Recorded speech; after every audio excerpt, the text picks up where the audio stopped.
Good morning Kasambaleños. Yan. So today nandito tayo sa Gobic Highway ng Manggahan, Subic, Zambales. Yan. So this lot is for sale. So more than 500 square meter po to. Kung hindi ako nagkakamali is 533 square meter po ito. Yan.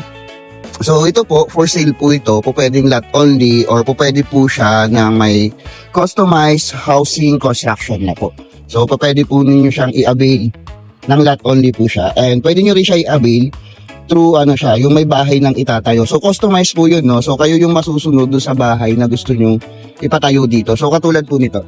Yan, so part pa rin po yan nung binebenta dito, but then po nakakuha na, then pina-customize niya yung lot niya. Then house yung dito, then business po itong container na to. Yan. So around alam ko 533 square meter to.